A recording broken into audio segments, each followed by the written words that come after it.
आज की क्लास में हम लोग जो वैदिक सभ्यता है, हालांकि वैदिक सभ्यता शब्द गलत है, मैंने पहले ही बोला था, वैदिक संस्कृति है, न कि सभ्यता है, वैदिक कल्चर है। ठीक है, टाइपिंग मिस्टेक है, वहां पे इसको आप लोग सुधार लेंगे। तो सबसे पहला प्रश्न आप देख पा रहे होंगे कि पूर्व वैदिक काल जो है, जिसको हम लोग अर्ली वैदिक पीरियड भी बोलते हैं या फिर ऋग वैदिक पीरियड भी बोलते हैं, उस संस्कृति का काल किसे माना गया है। तो आपके सामने ऑप्शन है, आप देख पा रहे होंगे। ऑप्शन नंबर 1 जो है, यह 1500 बीसी से लेकर है 1000 बीसी के बीच में काल है। दूसरा 1000 बीसी से लेकर 600 बीसी के बीच में। तीसरा 600 बीसी से लेके 600 एडी के बीच में, या फिर इनमें से कोई नहीं। तो बताइए भाई, कौन सा उत्तर सही होगा इसका, अर्थात अर्ली वैदिक पीरियड का कौन सा टाइम फ्रेम सही है। हमने आपको वैदिक काल पढ़ाते समय उसको दो भागों में बांटा था, एक अर्ली वैदिक पीरियड था, एक लेटर वैदिक पीरियड था, पूर्व वैदिक काल और उत्तर वैदिक काल। तो बताइए, ऋग वैदिक संस्कृति का या फिर पूर्व वैदिक काल का टाइम पीरियड क्या है, इसमें कौन सा ऑप्शन सही होगा। Option one sir 1 option 1। ठीक है, सभी लोग का यही है। हाँ, सबका 1 है, मेरा भी है। हाँ, ऑप्शन नंबर ए जो है 1500 बीसी से लेके 1000 बीसी के बीच में जो काल है, वह किसका काल माना जाता है, ऋग वैदिक संस्कृति का काल, जिसको हम लोग क्या बोलते हैं, पूर्व वैदिक काल भी बोलते हैं। ठीक है, अब देखिए दूसरा ही प्रश्न है, उत्तर वैदिक संस्कृति का काल। हमने अभी कुछ देर पहले ही बताया कि जो वैदिक संस्कृति है, यह वैदिक संस्कृति दो भागों में बढ़ती है। सबसे पहली जो संस्कृति आती है, इसका प्रथम का जो फेज है वह कहलाता है पूर्व वैदिक काल। पूर्व वैदिक काल, जिसको हम लोग ऋग वैदिक काल भी कहते हैं, ऋग वैदिक काल भी कहते हैं। और दूसरा फेज जो आता है वह आता है उत्तर वैदिक काल का, उत्तर वैदिक काल। तो दूसरा प्रश्न आपके सामने है और आपके सामने ऑप्शन भी है, तो देख के बताइए कौन सा ऑप्शन सही होगा। पहला ऑप्शन 1500 बीसी से लेके 1000 बीसी, बी। दूसरा 1000 बीसी से सर 600 बी। बीसी, और तीसरा 600 बीसी से 600 एडी, और इनमें से कोई नहीं। तो सही जवाब है ऑप्शन नंबर बी, 1000 बीसी से 600 बीसी के बीच में। तो जब वैदिक काल आपको पढ़ाया जा रहा था, तो उसी समय बताया था कि वैदिक काल का यदि पूरा, देखिए क्वेश्चन तीन प्रकार से बन सकते हैं। एक सीधा सीधा यदि पूछ दे कि वैदिक काल का समय क्या है, तो आप में से कोई बताइए भाई कि वैदिक काल का समय क्या है, बताइए। वैदिक काल का 1500 से 600। 1500 से 100। 1500 से 600 बीसी। ठीक है, 1500 से 600 जो बीसी है, यह माना जाता है आपके वैदिक काल का, वैदिक कल्चर का टाइम पीरियड। 1500 ईसा पूर्व से लेके 600 ईसा पूर्व तक आपका वैदिक काल है, जिसमें से 1500 से लेकर 1000 ईसा पूर्व के बीच में आपका पूर्व वैदिक काल है, और 1000 से लेके 600 ईसा पूर्व के बीच में आपका उत्तर वैदिक काल है। इतनी बातें क्लियर हैं? जी सर। ठीक है, अगला प्रश्न आपके सामने है कि आर्य जो शब्द है, सब पढ़ाया गया है, कोई ऐसा प्रश्न नहीं है कि जो न पढ़ाया गया हो। प्रश्न है कि आर्य शब्द का शाब्दिक अर्थ क्या होता है। आपके सामने ऑप्शन है, वीर या योद्धा, श्रेष्ठ या कुलीन, यज्ञकर्ता या पुरोहित, या फिर विद्वान। श्रेष्ठ या कुलीन। श्रेष्ठ या कुलीन, बहुत सिंपल सा प्रश्न है। बताया भी गया था कि जो ऐसा माना जाता है कि जो वैदिक कल्चर है, उनका निर्माण आर्यों के द्वारा किया गया था, ऐसी मान्यता है। लेकिन यह जो थ्योरी है, यह अब धीरे धीरे समाप्त हो रही है, क्योंकि ऐसा पहले मान्यता था कि आर्य भारत के बाहर से आए थे, भारत में आए और उन्होंने वैदिक संस्कृति का विकास किया। ठीक है, लेकिन ये जो आर्य शब्द है, इस शब्द का वास्तविक अर्थ होता है श्रेष्ठ या फिर कुलीन, इसलिए इसका जो ऑप्शन नंबर बी है वह क्या हो जाएगा, सही हो जाएगा। इतनी बातें क्लियर हैं? बताइए भाई। Yes sir. ठीक, आगे बढ़ रहे हैं अगले क्वेश्चन की तरफ। क्वेश्चन है आप लोगों का, कि प्रारंभिक आर्यों के बारे में निम्न कथनों में से कौन सा सही नहीं है। तो ऑप्शन है, वे संस्कृत बोलने वाले थे, वे घुड़सवारी किया करते थे, वे कई झुंडों में भारत पहुंचे, या फिर ऑप्शन नंबर डी, वे मुख्यतः नगरों में निवास करते थे। इसका कौन सा ऑप्शन सही होगा बताइए। आर्यों के बारे में कौन सा, ये जो क्वेश्चन है, क्वेश्चन नंबर 4, क्या सही होगा इसका बताइए।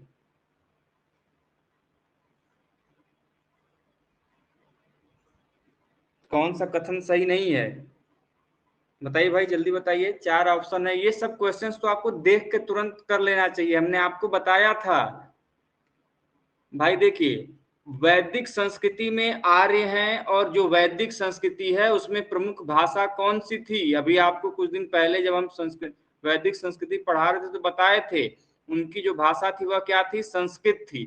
तो यहाँ पर वे संस्कृत बोलने वाले थे, मतलब यह बात सही है। दूसरा, वे घुड़सवारी किया करते थे, तो वैदिक काल में घोड़े का प्रमाण हमको मिलता है, ये भी बात सही है। वे कई झुंडों में भारत पहुंचे, ये भी तर्क जो है यह भी सही है। और यह जो लास्ट वाला पॉइंट है कि वे मुख्यतः नगरों में निवास करते थे, यह बात गलत है। अब कैसे गलत है इस बात को समझिएगा। गलत इस प्रकार से है कि जो वैदिक काल के लोग हैं, वैदिक सभ्यता किस चीज पे आधारित है ये बताइए। वैदिक सभ्यता एक ग्रामीण सभ्यता है। क्या है? एक कृषि पर सर। ग्रामीण सभ्यता है। और जब ग्रामीण सभ्यता होगी तो क्या यहाँ पर नगर होंगे? नगर होंगे ही नहीं। और जब नगर नहीं होंगे तो वो नगरों में निवास कैसे करेंगे? इसलिए जो इसका सही होगा ऑप्शन, यह कौन सा हो जाएगा, ऑप्शन नंबर डी। ये बात समझ में आ गई? Yes sir. ठीक है, अगला क्वेश्चन आपके सामने है ही, इनमें से किस फसल का ज्ञान वैदिक काल के लोगों को नहीं था। ऑप्शन है जौ, गेहूं, चावल या फिर तंबाकू। क्या सही होगा? किसका ज्ञान वैदिक तम्बाकू। काल के लोगों को नहीं था, ये हमने आपको बताया था। तम्बाकू सर, डी। डी, तंबाकू, वेरी गुड। तो जो तंबाकू है इसका ज्ञान आपको दिखेगा कि जो वैदिक काल में जितने भी प्रमाण हमें अभी तक प्राप्त हुए हैं, कोई भी ऐसा साहित्यिक या फिर कोई भी ऐसा पुरातात्विक प्रमाण नहीं मिला है जिससे कि हमको पता चले कि यहाँ के लोग जो है तंबाकू की खेती या तंबाकू की फसल को उगाते थे। ऐसा कोई प्रमाण नहीं मिला है। इसलिए इसका ऑप्शन नंबर जो डी होगा वह क्या हो जाएगा, सही हो जाएगा। बाकी चाहे जौ हो, गेहूं हो या चावल हो, इनके प्रमाण हमको देखने को मिलते हैं। जौ को उस समय यौ कहा जाता था। क्या कहा जाता था? यौ। और चावल का उल्लेख कई बार हम लोगों को ब्रीही शब्द में दिखाई देता है। चावल किस रूप में दिखाई देता है? ब्रीही। ठीक है, तो ये सभी एडिशनल जानकारी है, जानते रहिए। अगला प्रश्न है कि उत्तर वैदिक जो काल है, इस उत्तर वैदिक काल के वेद विरोधी और ब्राह्मण विरोधी धार्मिक अध्यापकों को किस नाम से जाना जाता था। मतलब कहने का क्या है भाई कि उत्तर वैदिक काल का समय, जब आप देखिए दो काल है, मैंने पहले ही बताया। एक पूर्व वैदिक काल है जिसमें सर स्क्रीन नहीं दिख रहा हम लोग को। स्क्रीन नहीं दिख रही है? मेरी तरफ से कोई दिक्कत नहीं नहीं आप है, यहाँ पे सब कुछ ठीक है। एक बार रिफ्रेश कर लीजिए आप लोग।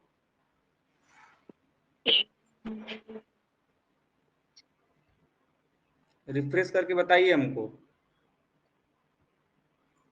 दिख रहा है कि नहीं? सभी लोगों को नहीं दिख रहा है?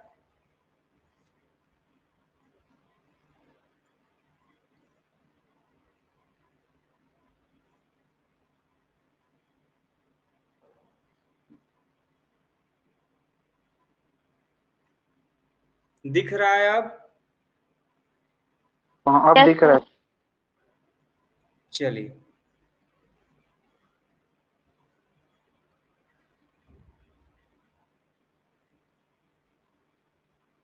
तो प्रश्न क्या है कि उत्तर वैदिक काल के वेद विरोधी, ब्राह्मण विरोधी धार्मिक अध्यापकों को किस नाम से जाना जाता था? बताइए, श्रवण। किस नाम से? जी श्रमण। सर, अच्छा, श्रवण। श्रम, ऑप्शन आपके पास है यजमान, श्रमण, अर्थवन या फिर श्रेष्ठीन। श्रमण, श्रमण, वेरी गुड। डी। श्रमण परंपरा ने सबसे ज्यादा किसको चोट पहुंचाई उस समय? तो उस समय इन्होंने वेद परंपरा, जो देखिए वैदिक कालीन परंपरा में सर्वाधिक वर्चस्व रहा है किसका? वेदों का। और इन वेदों को जो भी अधिकार थे वह किनके पास थे मुख्यतः? वह आप देखेंगे कि ब्राह्मण लोगों के पास थे, जो ब्राह्मण वर्ग था उनके पास थे। तो जो श्रवण परंपरा के लोग थे, यह श्रवण परंपरा का उद्भव ही हुआ किसके लिए? वेद विरोध करने के लिए। वेद विरोधी के रूप में इन लोगों का उद्भव होता है और ब्राह्मण विरोधी के रूप में, और ये इसीलिए जाने जाते हैं। कई बार एग्जाम में यह प्रश्न आता है। अब देखिए दूसरा प्रश्न आता है कि श्रेष्ठीन का मतलब क्या होता है? श्रेष्ठीन से तात्पर्य आप लोग क्या समझते हैं? यदि किसी को जानकारी है तो बताइए भाई, श्रेष्ठीन का अर्थ क्या होता है? बताइए। श्रेष्ठीन का विद्वान। अर्थ, हाँ फिर से बताइए। विद्वान सर। विद्वान, अच्छा। व्यापारी, श्रेष्ठीन मतलब क्या होगा? व्यापारी। व्यापारी को उस समय क्या बोला जाता था? श्रेष्ठी या फिर श्रेष्ठीन बोला जाता था। इस बात को ध्यान रखिए, कई बार एग्जाम में यह प्रश्न आया हुआ है। अगला प्रश्न आपके सामने है कि जो वैदिक गणित है इसका एक महत्वपूर्ण अंग है, मतलब ये जो चार ऑप्शन हैं, इन चारों ऑप्शन में से कोई एक ऐसी पुस्तक है जिनका एक महत्वपूर्ण अंग वैदिक गणित, मतलब जो कि वैदिक गणित की बात करता है। तो ऑप्शन है शतपथ ब्राह्मण, अथर्ववेद, शुल्व सूत्र और छांदोग्य उपनिषद। हमने सभी की चर्चा क्लास में पढ़ाते समय मेंशन भी किया था। अथर्ववेद सर। सी ऑप्शन, सी सर। शुल्क, हो जाएगा। सी सर। शुल्क सूत्र। शुल्क नहीं, शुल्व। शुल्व सूत्र जो है, हमने उसमें इसको डिनोट भी किया था और बताया भी था। ये जो शुल्व सूत्र है यह बात करता है किसके बारे में? गणित के बारे में। वो भी कौन सी गणित? वैदिक गणित। कई बार एग्जाम में आया है, बहुत इंपॉर्टेंट है, इसको रट लीजिएगा। अब के बाद गलती मत करिएगा, नहीं तो एक नंबर चला जाएगा। जो शुल्व सूत्र है यह बात करता है किसकी? वैदिक गणित की। अब छांदोग्य उपनिषद से संबंधित कुछ प्रावधान आप लोगों को याद आ रहा है कि नहीं आ रहा है? बताया गया था क्लास में, छांदोग्य उपनिषद से संबंधित प्रावधान आप लोगों को क्लास में बताए गए थे। बताइए।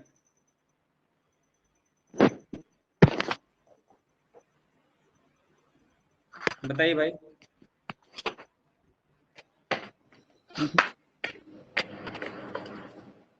चलिए इसको कल की क्लास में हम पूछेंगे, ठीक है? इस चीज को पढ़ के आइएगा। छांदोग्य उपनिषद में क्या है, मुंडको उपनिषद में क्या है, कठोपनिषद में क्या है, सब कुछ पढ़ाए हैं। जो प्रमुख कथन थे, जो वैदिक काल की क्लास चल रही थी तो उसमें हमने आपको बताया था।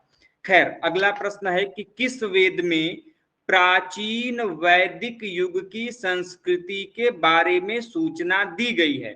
देखिए प्रश्न बहुत सिंपल है, लेकिन इस प्रश्न को घुमा दिया है।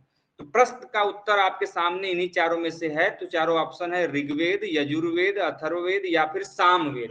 तो बताइए भाई, वह कौन सा ऐसा प्राचीन वेद है जिसके वेद में हमको प्राचीन वैदिक युग की संस्कृति के बारे में सूचना मिलती है? ऋग्वेद। ऋग्वेद सर। हाँ, तो ऑप्शन नंबर ए जो है, जो ऋग्वेद है, यह प्राचीन वैदिक युग की संस्कृति के बारे में हमको जानकारी देता है। अब देखिए यही प्रश्न आपको सिंपल घुमा के भी पूछ सकता था सीधे सीधे तौर पे कि निम्नलिखित में से कौन सा वेद प्राचीन है या फिर प्राचीनतम वेद हैं, तब भी उत्तर ऋग्वेद ही होता है। ये थोड़ा सा घुमा दिया है। देखिए इस क्वेश्चन का कहने का मतलब है कि जब हमने आपको वैदिक काल को पढ़ाया था तो दो भागों में विभाजित किया था। तो जो पूर्व वैदिक काल है यह वैदिक काल में सबसे प्राचीन काल माना जाता है। क्या माना जाता है? वैदिक काल का यह प्राचीन काल माना जाता है। और पूर्व, देखिए अच्छा एक प्रश्न बताइए, आप ही लोग बताइए कि पूर्व वैदिक काल का कोई एक हमको साहित्यिक स्रोत बताइए। तो अर्ली वैदिक पीरियड का कोई हमको एक लिटरेरी एविडेंस का नाम बताइए।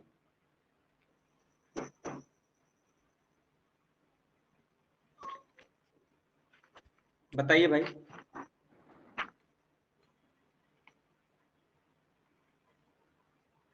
नहीं पता?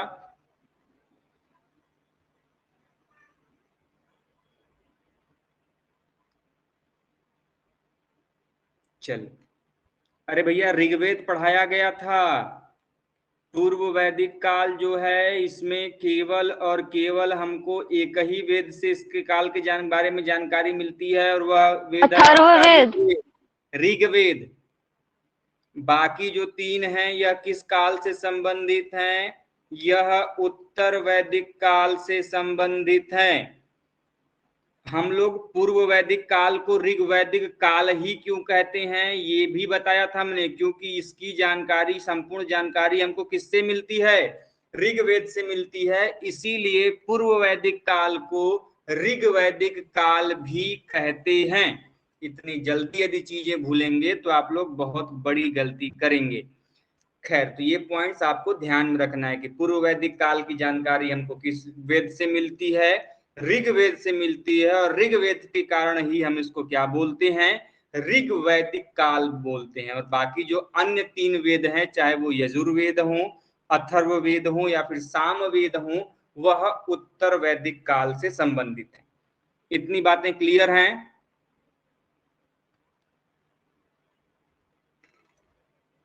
बताइए भाई।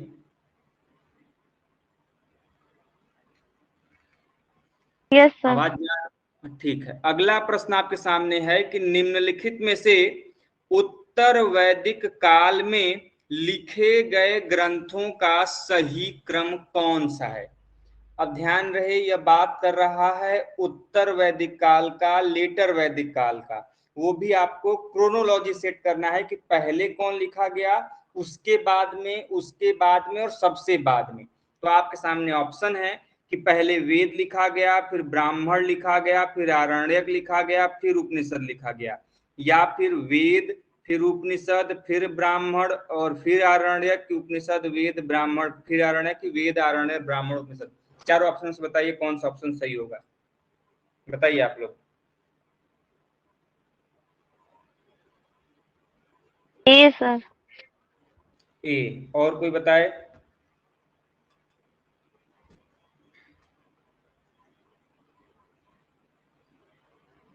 बताइए भाई। ऑप्शन नंबर ए सही होगा। सबसे पहले लिखा गया वेद। वेदों की संख्या कितनी? 4 बताया गया था। उन वेदों पर लिखे गए अलग अलग ब्राह्मण ग्रंथ, सभी ब्राह्मण ग्रंथों के नाम बताए गए हैं।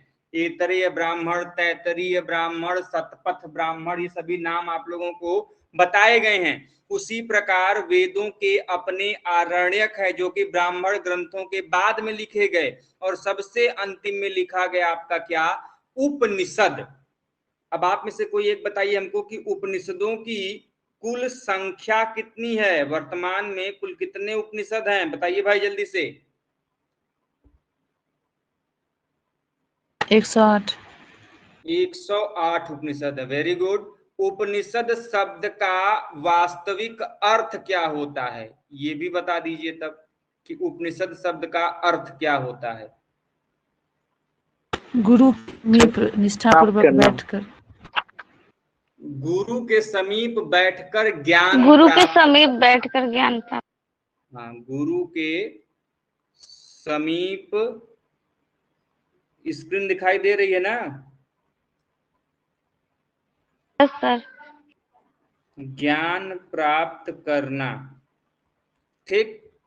अगला प्रश्न है कि वेदों की संख्या कितनी है? मुझे नहीं लगता कि इससे अधिक सिंपल कोई प्रश्न हो सकता है। गधैया गोल वाला प्रश्न है, तो इसको तो बिना ऑप्शन के भी आप लोग कर ले जाएंगे। कौन सा सही होगा?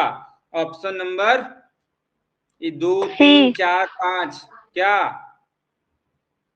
कितने वेद हैं कुल? 4 सर।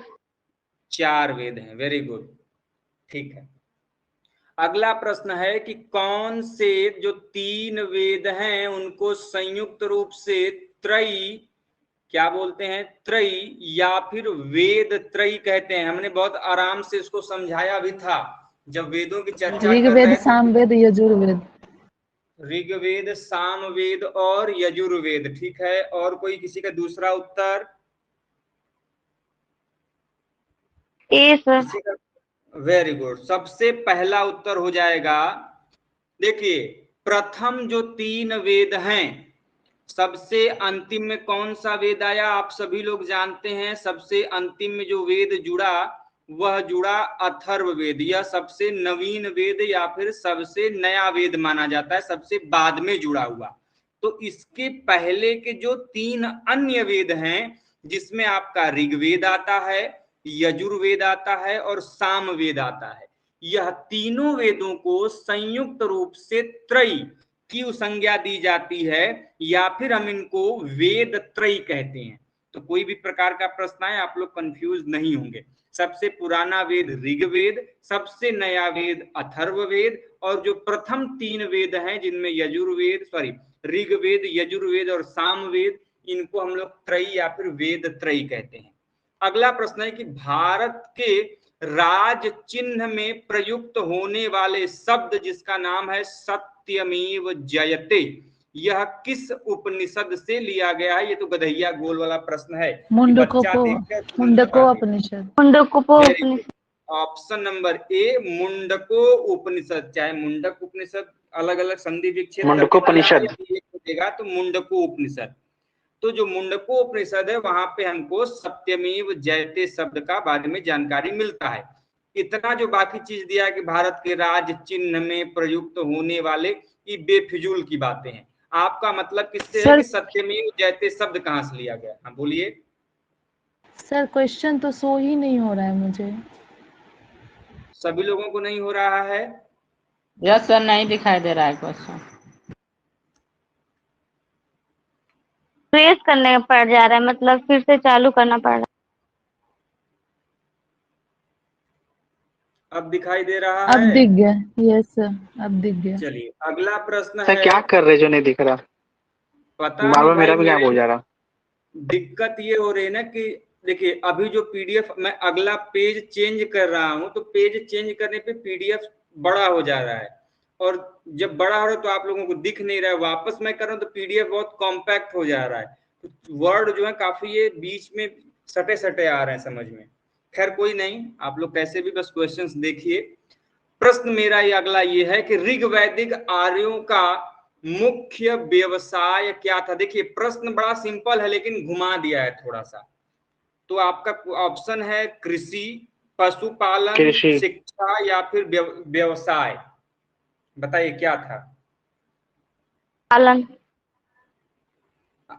ऑप्शन है कृषि, पशुपालन, शिक्षा, व्यवसाय। बताइए भाई। पर बी पशुपालन। पशुपालन। पशुपालन। क्यों भैया कृषि नहीं होगा? देखिए एक बात को समझिएगा, हमने बोला ना कि बस थोड़ा सा ट्विस्ट है इसमें। प्रश्न दे दिया है ऋग्वैदिक कार्यों, यदि यही प्रश्न दे देता कि पूर्व वैदिक काल के लोगों का व्यवसाय या फिर अर्थव्यवस्था का आधार, तब आप सिंपल रूप में कह देते कि वह कौन सा है? पशुपालन है। लेकिन यहाँ पर बोल दिया है ऋग्वैदिक आर्य, तो ऋग्वैदिक आर्य किस काल में होंगे? ऋग्वैदिक काल के होंगे, और ऋग्वैदिक काल को ही हम लोग क्या बोलते हैं? पूर्व वैदिक काल बोलते हैं। तो प्रश्न बस थोड़ा सा घुमाया है, और ऋग्वैदिक काल में अर्थात पूर्व वैदिक काल में लोगों की अर्थव्यवस्था का मुख्य आधार क्या था? पशुपालन था। इसलिए ऑप्शन नंबर जो बी होगा वह क्या हो जाएगा? सही हो जाएगा। अगला प्रश्न कि भारतीय संगीत का आदि ग्रंथ थोड़ा सा बस घुमाने के लिए दे दिया है, इतना बात समझ। जनक किसे कहते हैं? तो सिंपल सी बात है, गधैया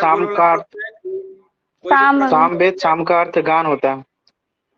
वेरी गुड। सामवेद, साम का अर्थ होता है गान, अर्थात वह वेद जिसमें गान से संबंधित, गाने से संबंधित, संगीत से संबंधित जानकारी हो, उसको हम लोग सामवेद कहते हैं। और सामवेद कोई भारतीय संगीत का जनक कह लें या फिर आदि ग्रंथ कह लें, दोनों कहा जाता है। इसलिए इसका ऑप्शन में जो डी होगा वह क्या हो जाएगा? सही हो जाएगा।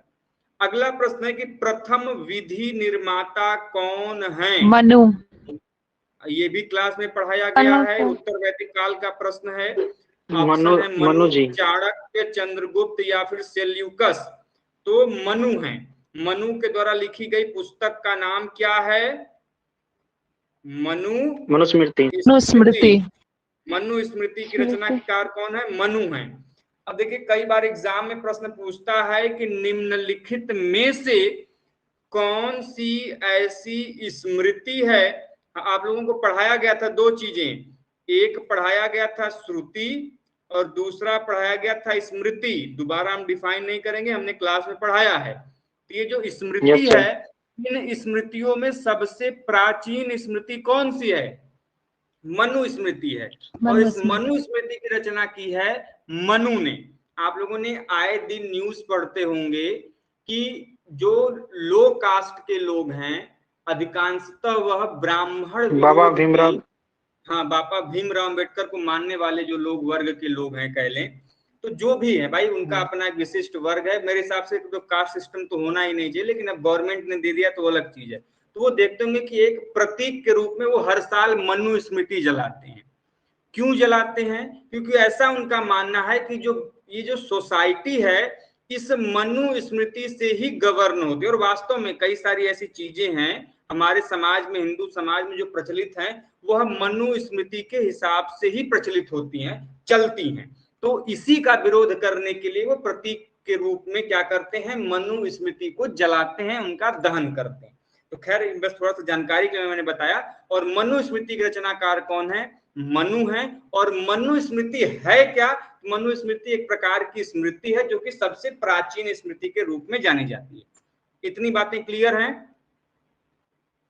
Yes sir. अगला प्रश्न है कि कृष्ण भक्ति का प्रथम प्रधान ग्रंथ कौन सा है?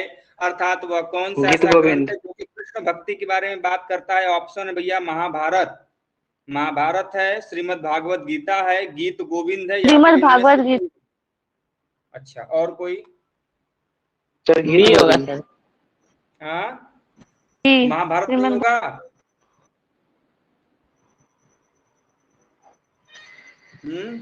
गीत गोविंद जयदेव, गीत गोविंद जयदेव कई बाद में है, बहुत बाद में आएगा। महाभारत एक इपिक है, ही होगा श्रीमद् भागवत। लेकिन सही उत्तर क्या होगा भाई? देखिए कृष्ण भक्ति पूछा है, कृष्ण भगवान की भक्ति से संबंधित जो प्रथम और प्रधान पूछा है, प्रधान ग्रंथ, तो वह मिलता है हमको श्रीमद् भागवत गीता से। अब देखिए एक प्रश्न एक और उठता है, बात यहाँ पर श्रीमद् भागवत गीता को हम लोग सिंपली क्या बोलते हैं? गीता बोलते हैं। अब आपसे ही प्रश्न है कि ये बताइए यह जो गीता है यह किस पुस्तक का अंश है? महाभारत। बाकी लोग भी बताएं। क्वेश्चन में आनंद आ रहा है? क्वेश्चन अच्छे हैं? Yes sir. जो पढ़ाया गया लग रहा है कि काम की चीजें हैं? Yes sir. हाँ तो बताइए भाई, अधिकांश लोग महाभारत ही है सबका उत्तर? कोई रामायण तो नहीं कहेगा कि रामायण से लिया गया गीता? महाभारत से है? नहीं सर। अगला ही प्रश्न मेरा है कि ठीक है मैंने आपने कहा, मैंने मान लिया कि महाभारत से यह पुस्तक गीता ली गई है, लेकिन महाभारत में भी कई सारे पर्व हैं, कई सारे पाठ हैं। 18 पर्व।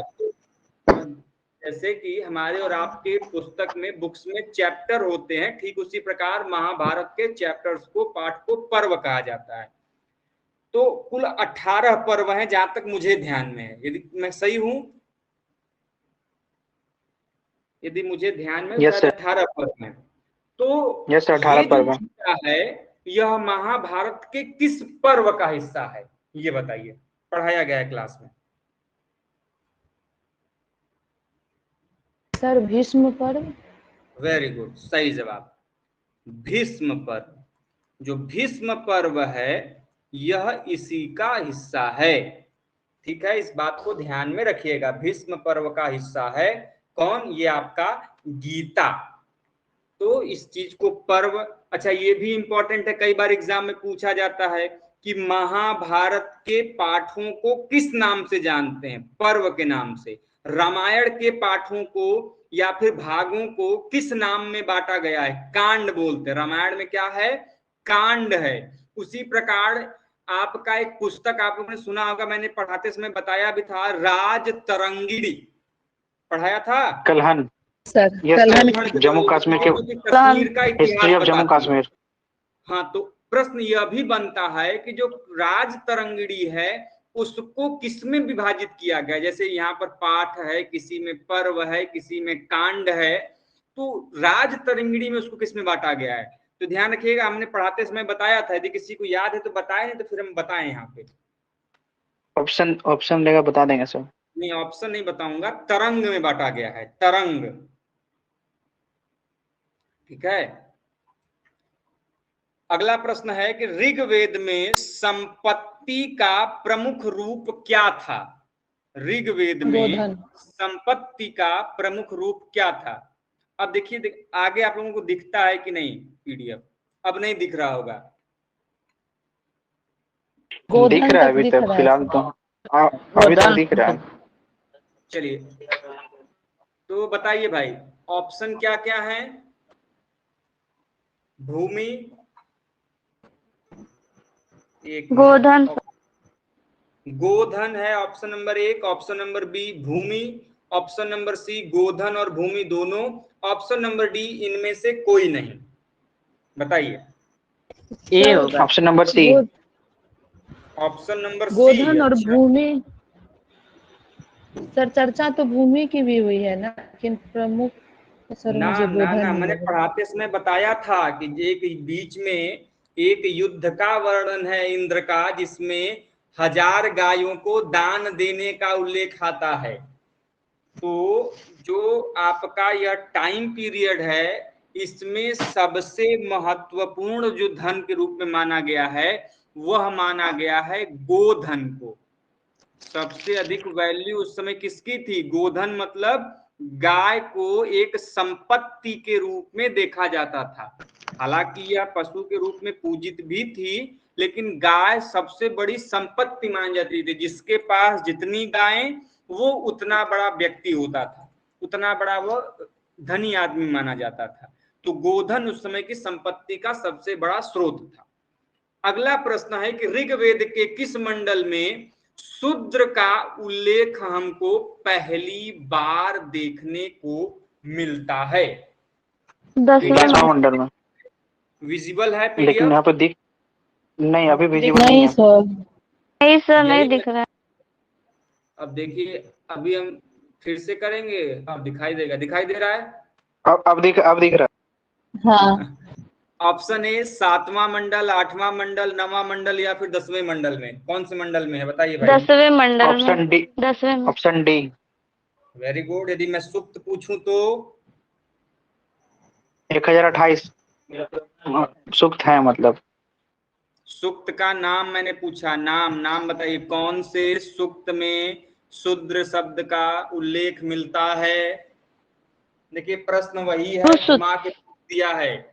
अब यहाँ पर प्रश्न ये भी पूछ सकता था कि निम्नलिखित में से किस मंडल में वर्णों का उल्लेख पहली बार मिलता है, तब भी वही उत्तर होता 10वां मंडल। यहाँ पर घुमा के पूछ दिया कि शूद्रों का उल्लेख पहली बार किसमें, तो भी 10वां मंडल। देखिए, सूक्त का नाम क्या होगा। सूक्त का नाम होगा पुरुष सूक्त। पुरुष सूक्त। इस पुरुष सूक्त में ही ब्रह्मा के शरीर के विभिन्न अंगों से जो वर्ण हैं, उनकी उत्पत्ति की जानकारी दी गई है। हमने क्लास के समय बताया था। सबसे ऊपर मुख से क्या है, ब्राह्मण हैं। ब्राह्मण, ठीक है। इनकी जो भुजाएं हैं ब्रह्मा की, वहां से क्या उत्पन्न हुए हैं, क्षत्रिय उत्पन्न हुए हैं। ब्रह्मा का जो उदर है अर्थात पेट वाला जो भाग है, वहां से क्या उत्पन्न हुए हैं, वैश्य। और सबसे जो पैर या जंघा जिसको हम लोग बोलते हैं, जंघा, वहां से शूद्र। तो ये 4 जो वर्ण हैं, इन प्रश्न ये भी बनता है कि निम्नलिखित में से ऋग्वेद के किस मंडल में ब्रह्मा से वर्णों की उत्पत्ति का जानकारी मिलता है। तो प्रश्न कैसे भी पूछे, कान को कैसे भी पकड़ना है, बस आपको कान पकड़ना आना चाहिए। तो सभी का उत्तर होगा 10वां मंडल, और यदि सूक्त का नाम पूछेगा तो पुरुष सूक्त। इतनी बातें क्लियर हैं। यस। Yes sir. अगला प्रश्न है कि पुराणों की संख्या कितनी है? ऑप्शन है 18। 18, 19, 20, 21। बहुत सिंपल है, बताया भी गया था, बताइए। 18 पुराण है। 18 पुराण। कितने पुराण है? 18 पुराण है। लेकिन हम सबसे यही प्रश्न अगला पूछ दें कि ये बताइए कि सबसे प्राचीनतम पुराण कौन सा है? बताइए भाई। मत्स्य सबसे पुराण। प्राचीनतम पुराण का नाम? मत्स्य मत्स्य पुराण। मत्स्य पुराण। मत्स्य पुराण, ठीक है। मत्स्य पुराण को सबसे प्राचीन पुराण बताया गया है। अब यहां से जाएंगे तो एक चीज और रिवाइज कर लेंगे, क्या कि कौन सा पुराण किस राजवंश के बारे में बताता है। हमने क्लास में आपको बताया था कि कौन सा पुराण है, किस में बताया गया है, वो हमने क्लास में चर्चा की थी। जैसे वायु पुराण हो गया, आपका मत्स्य पुराण हो गया, विष्णु धर्मोत्तर पुराण हो गया। तो ये सभी चीजें गरुड़ जो है पुराण। हमने आपको बताई थी ना। गरुड़ 1 पुराण भी मिनट। है ना सर? हाँ। हाँ, गरुड़ पुराण भी है। 1 मिनट बस आप लोग वेट करें। ओके। रागिनी, आपका माइक ठीक हुआ क्या? हेलो।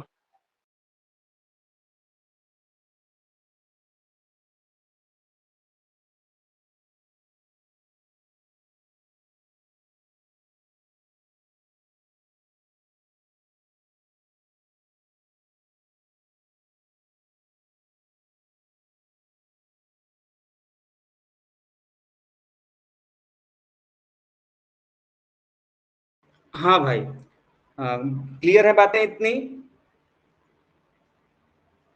आवाज जा रही है मेरी? Yes sir. हाँ, कुछ पूछ रहे थे प्रिंस जी, आप बताएं भाई।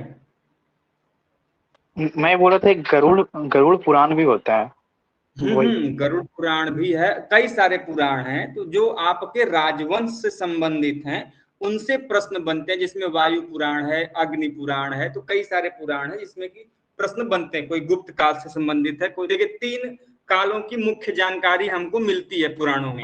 सबसे पहला पुराण में मिलता है मौर्य पुराण की जानकारी, सॉरी मौर्य वंश की जानकारी। उसके बाद सातवाहन वंश और गुप्त वंश, इन 3 मुख्यतः वंशों की जानकारी हमको पुराणों के माध्यम से मिलती है। तो कौन से पुराण में किसकी जानकारी है हमने क्लास में बताया है कि वायु पुराण में किसकी है, अग्नि पुराण में किसकी है, विष्णु धर्मोत्तर पुराण में किसकी है। तो इन सभी चीजों की चर्चा हमने क्लास में किया था। खैर, आगे बढ़ते हैं। प्रश्न अगला है कि वैदिक धर्म का मुख्य लक्षण निम्न में से किसकी उपासना था? मतलब जो वैदिक धर्म के लोग थे उनका कौन सा ऐसा कैरेक्टरिस्टिक्स है, कौन सी ऐसी विशेषता है जिसकी वो इस उपासना करते थे? तो आपके सामने ऑप्शन है प्रकृति, नेचर। दूसरा पशुपति, जो कि आपके जानते हैं जिसकी मुद्रा हमको मोहनजोदाड़ो से भी प्राप्त हुई है। तीसरा देवी माता, और चौथा त्रिमूर्ति। बताइए क्या सही ऑप्शन होगा? नेचर सर, ए। अच्छा, और कोई भाई? ये होगा सर इंद्रदेव के लिए। हाँ, पुरंदर इंद्रदेव। हाँ, नेचर, प्रकृति कह लें या फिर नेचर कह लें।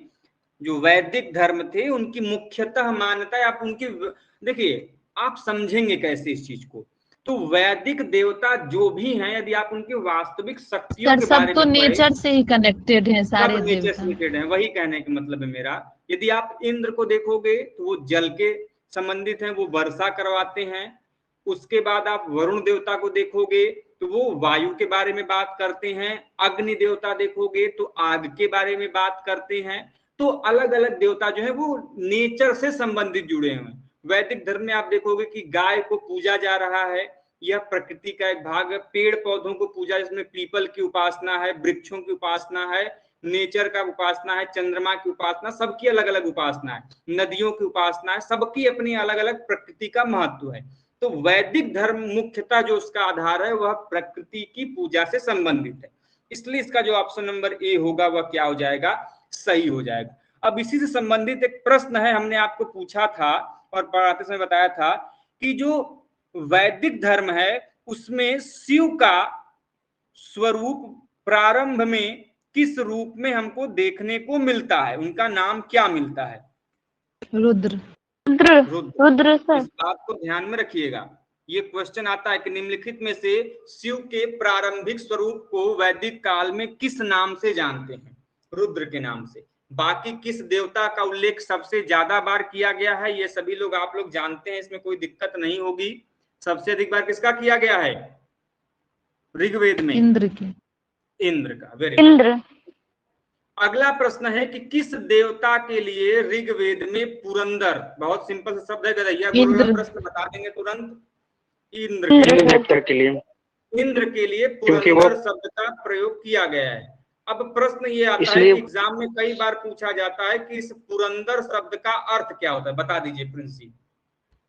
जो बाढ़ पानी लाते थे जिससे विनाश होता था, तो इसलिए उस टाइम के लोग इसको पुरंदर नाम दिए थे, जो विनाशकारी हो ऐसा कह सकते हैं आप, लेकिन मुख्यतः वजह है कि पुरंदर का अर्थ होता है किले को ध्वस्त करने वाला। किले को ध्वस्त करने वाले को पुरंदर कहा गया है। तो ये पॉइंट्स आपको ध्यान में रखना है, और ये शब्द प्रयुक्त किया गया किसके लिए? इंद्र के लिए। अगला प्रश्न, अभी कुछ देर पहले हम लोगों ने इस क्वेश्चन को सॉल्व भी किया था कि शुल्व सूत्र किस विषय से संबंधित है? ऑप्शन है ज्यामिति, ज्योतिष, गणित या फिर खगोल। अभी बताए थे हम कुछ देर पहले, मैथमेटिक्स। मैथमेटिक्स। और कोई?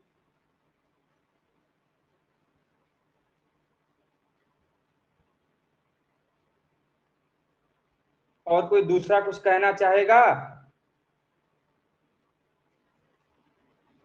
कंफर्म है कि शुल्व सूत्र मुख्यतः आपका मैथमेटिक्स से है? मिति से कंफर्म। Yes sir. ये मुख्य रूप से जो विषय है यह ज्यामिति से संबंधित है। उनमें जो क्वेश्चन देखिए, इसमें ज्यामिति भी है, गणित भी है, बाकी अन्य चीजें भी हैं, लेकिन इसका जो प्रधान सोर्स है वह क्या है? ज्यामिति है। लेकिन यदि प्रश्न आपका जैसे वहां पर था ऑप्शन, तो उन ऑप्शन में से जो शुल्व सूत्र था वह मुख्य आधार हो गया था किसका? वैदिक गणित का। ये पॉइंट्स आपको ध्यान में रखना है। शुल्व सूत्र किस विषय से संबंधित है? ज्यामिति संबंधित है। देखिए वास्तव में है क्या शुल्व सूत्र में? तो यज्ञ वेदिकाएं जो हैं, उन यज्ञ वेदिकाओं का आकार कैसा होना चाहिए? यदि आप वेद पढ़ेंगे तो आपको पता, मैंने बताया था कि यज्ञ वेदिका जो यज्ञ, अच्छा कितने लोगों के घर में वेद यज्ञ वगैरह हुए हैं? और जो पारंपरिक यज्ञ होते हैं ऐसे ही जाके आप लोग यज्ञ कर देते हैं, मैं उसकी बात नहीं कर रहा हूं। जब भी कोई विशिष्ट अनुष्ठान होता है, पूजा होता है, तो यज्ञ कई प्रकार की उनकी वेदिकाएं बनाई जाती हैं। कोई वर्गाकार होती है, कोई आयताकार होती है, कोई तुम्हारा षटकोणीय यज्ञ वेदिका बनती है, कोई तारे के आकार की वेदिका बनती है। तो अलग अलग वेदिकाओं के प्रकार हैं। तो आप जब भी किसी एक रचना का निर्माण करते हैं तो वह ज्यामिति का भाग होती है, चाहे वर्ग हो, आयत हो, षटकोणीय रचना हो, ये सभी ज्यामिति का प्रकार है। और इन्हीं की जानकारी हमको शुल्व सूत्र से देखने को मिलती है। इतनी बातें क्लियर हैं?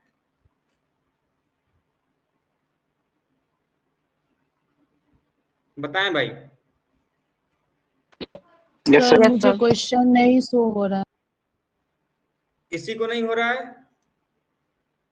मेरे को हो रहा है। एक मिनट, अभी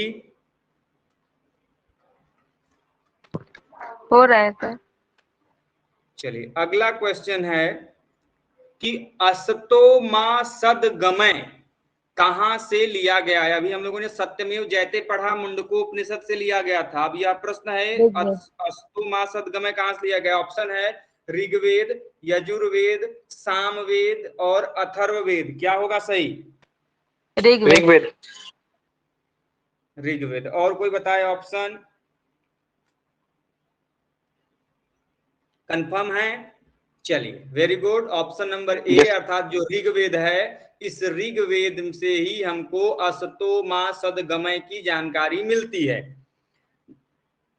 कल के लिए प्रश्न है कि गायत्री मंत्र का उल्लेख किस वेद में मिलता है? कल बताएंगे आप लोग। अच्छा बता दिए अभी, चलिए अच्छा कोई बात नहीं।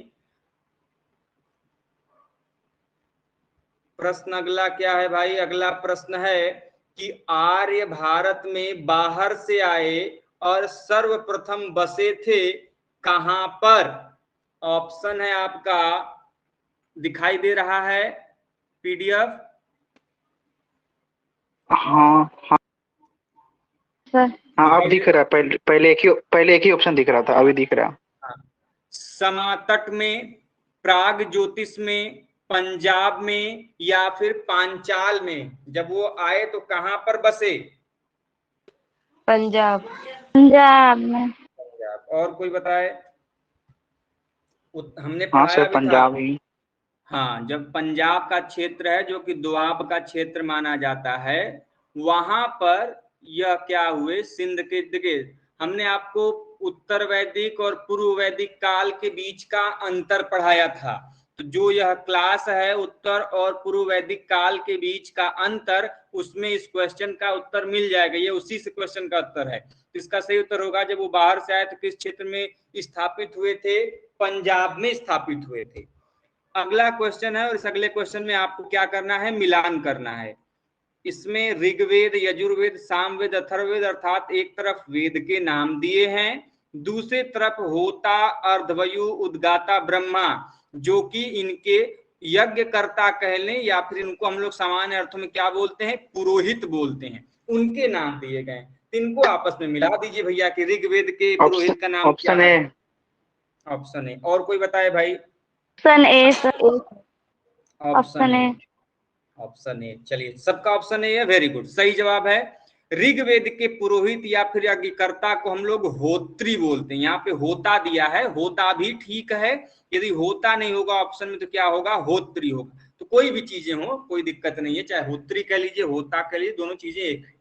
दूसरा ऑप्शन है यजुर्वेद, और यजुर्वेद के पुरोहित या फिर यज्ञकर्ता को हम लोग अर्धवयु बोलते हैं। तीसरा है सामवेद, सामवेद के आपके क्या जो पुरोहित है उनको उद्गाता बोला जाता है, और अथर्ववेद जो है उसके यज्ञकर्ता या फिर पुरोहित को ब्रह्मा की उपाधि दी जाती है। इसलिए इसका ऑप्शन नंबर जो ए होगा, 1 2 3 4, वह क्या हो जाएगा?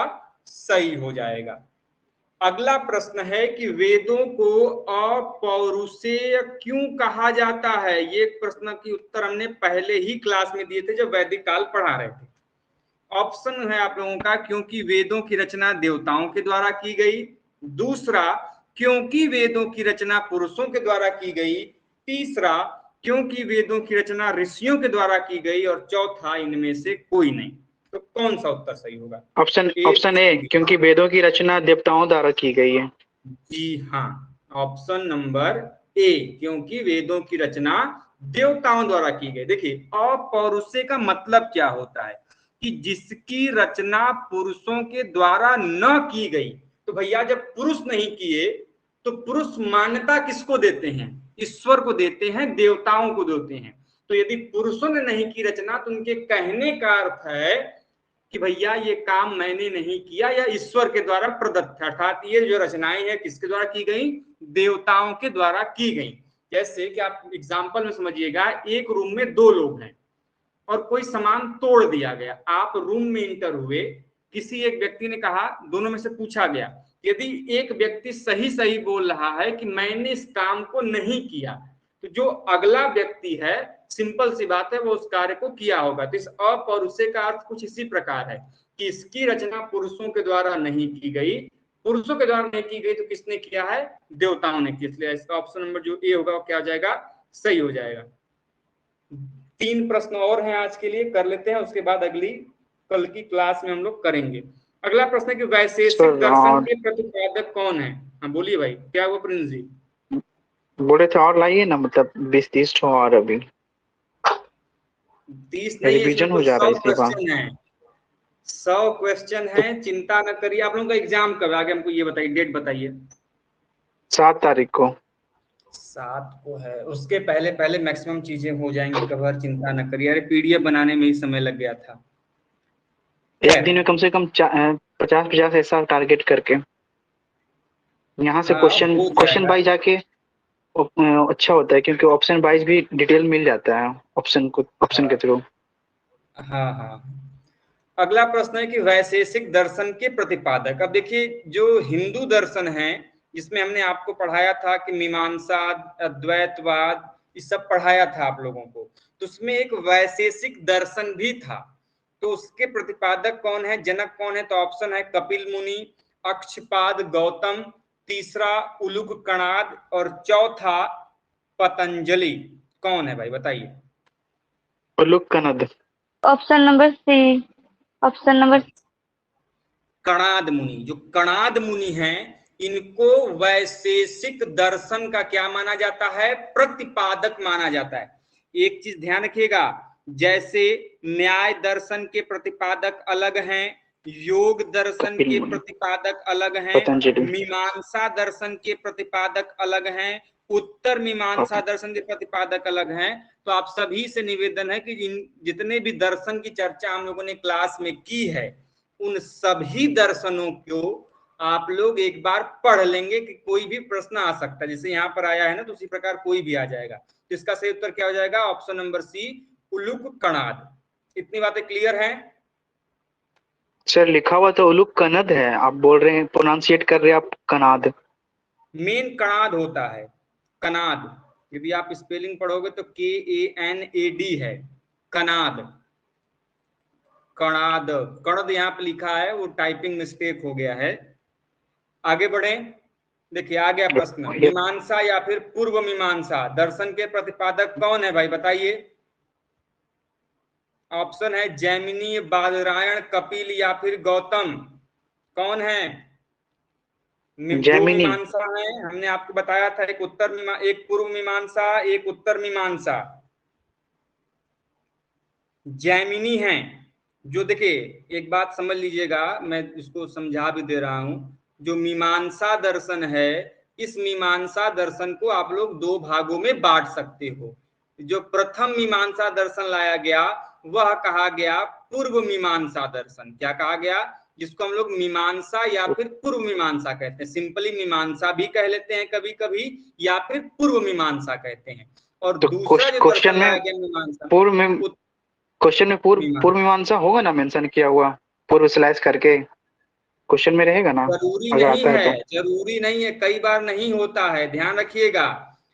जब उत्तर मीमांसा आएगा तो यहां पर कंफर्म है कि उत्तर लिखा होगा, लेकिन पूर्व मीमांसा के साथ ये 50-50 है। या तो मीमांसा पूछेगा या तो पूर्व मीमांसा पूछेगा, और कभी कभी हो सकता है कि दोनों साथ में स्लैश करके दे दे। तो कंफ्यूज नहीं होना है, चाहे मीमांसा पूछे, पूर्व मीमांसा पूछे, इसके जो प्रतिपादक हैं वह कौन है? जैमिनी है। और अगला ही प्रश्न आपसे है, देखेंगे आप क्वेश्चन नंबर 29, कि वेदांत या फिर उत्तर मीमांसा के प्रतिपादक कौन है? तो आपके सामने ऑप्शन है जैमिनी, बादरायण, बुद्ध। कौन है भाई, बताइए। महावीर। चारों में से कौन सा उत्तर होगा? सर मेरे को महावीर लग रहा है, लेकिन ना, नहीं है। बादरायण। उत्तर बादरायण मीमांसा होंगे के फिर। प्रतिपादक हैं वह कौन है? बादरायण है। इतनी बातें क्लियर हैं? Yes sir.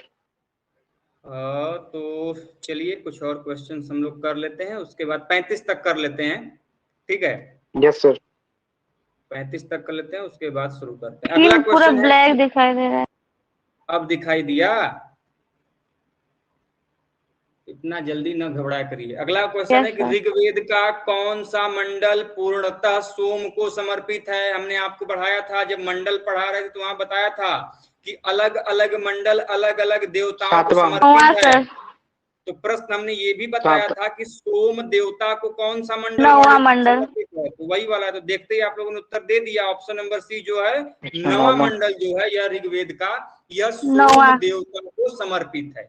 तो एक बार इसको भी आप लोग पढ़ लेंगे कि कौन सा मंडल जो है किस देवता को समर्पित है, इसको एक बार आप लोग पढ़ के जाइएगा। खासकर मैंने सोम के समय बताया था कि ये बार बार पूछा जाता है। अगला प्रश्न है कि प्रसिद्ध 10 राजाओं का युद्ध, जिसको हम लोग दशराज युद्ध भी कहते हैं, दशराज दशराज्ञ भी बोला जाता है, या किस नदी के तट पर लड़ा गया था? बहुत सिंपल है भाई, ऑप्शन है गंगा, ब्रह्मपुत्रा, कावेरी या फिर परुष्णी। तो कौन सा उत्तर हो जाएगा? परुष्णी। इसको किस नाम से जानते हैं बताइए, बताइए भाई। परुष्णी नदी को हम लोग किस नाम से जानते हैं वर्तमान में? परुष्णी तो पहले का नाम है ना, ये हमको कल आप लोग बताएंगे। दशराज युद्ध बहुत अच्छे से पढ़ाया गया था। इस दशराज युद्ध में 2 लोग थे, एक भरत जन था, दूसरा सुदास जन था। इन दोनों लोगों के बीच में हुआ था। तो भरत जन का नेतृत्व किसने किया था, सुदास जन का नेतृत्व किसने किया था? इन दोनों के बीच में इन दोनों का पुरोहित कौन थे? एक विश्वामित्र थे, एक अन्य व्यक्ति थे वशिष्ठ थे, वशिष्ठ मुनि। दोनों में युद्ध में रावी नदी जो भी है कल आप बताएंगे आप लोग हमको इस चीज की। परुष्णी नदी को पूछा जाता है प्रश्न, इस चीज को मत भूलिएगा। अगला प्रश्न है कि धर्म शास्त्रों में जो भू राजस्व है, जिसको हम लोग लैंड टैक्स बोलते हैं, उसकी दर क्या थी? पढ़ाया गया है, ये बहुत सिंपल है। 1/3, 1/4, 1/6 या फिर 1/8 पढ़ाया गया है। जो 1/6 पीरियड है वह है 1/6, और जब छूट किया जाता था तो वो 1/8 होता है। अब देखिए, इससे कुछ चीजें ध्यान में आती होंगी तो आती होंगी। आप लोगों को एक मैंने वो पढ़ाया था, अभिलेख पढ़ाया था अशोक का, जिस अभिलेख का नाम अशोक ने रुम्मिनदेई अभिलेख। हाँ, याद आया? जहाँ पे वो गौतम बुद्ध के चलते उसने 1/8 कर दिया था 1/6 से। 1/6 पहले वहां पर टैक्स था, वहां से उसने उसको रिड्यूस करके कितना कर दिया? 1/8 कर दिया। भी क्वेश्चन पूछा जाता है कि वह कौन सा अशोक का अभिलेख है जिसकी जानकारी हमको 1/6 से 1/8 में मिलती है। तो ध्यान रखिएगा, रुम्मिनदेई। अगला क्वेश्चन है कि 800 ईसा पूर्व से लेकर 600 ईसा पूर्व का काल किस युग से जुड़ा हुआ है? ऑप्शन है ब्राह्मण युग से, सूत्र युग से, महाभारत युग से या फिर रामायण युग से। बताइए। ब्राह्मण युग।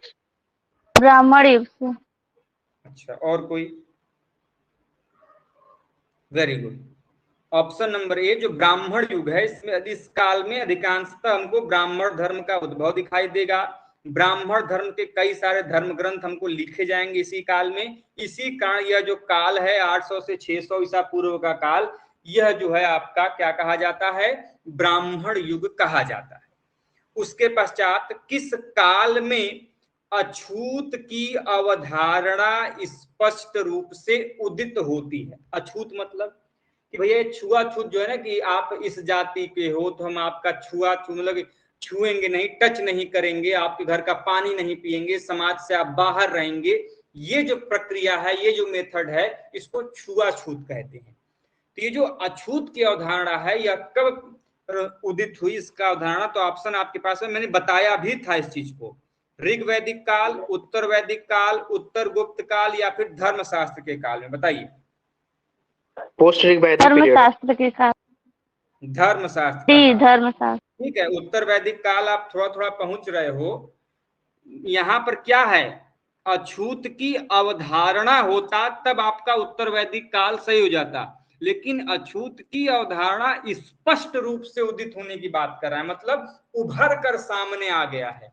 तो जब धर्मशास्त्र का पीरियड आएगा, जिसमें धार्मिक ग्रंथ एक से बढ़ के एक धार्मिक ग्रंथ लिखे जा रहे हैं, उस धर्मशास्त्र के काल में आपका जो अछूत की अवधारणा है, यह क्या होगा? यह स्पष्ट रूप से परिलक्षित होती है। और आज का अंतिम प्रश्न हमने बताया भी था कि एशिया माइनर स्थित जो बोगस कोई इंस्क्रिप्शन है, इसका महत्व किस लिए है?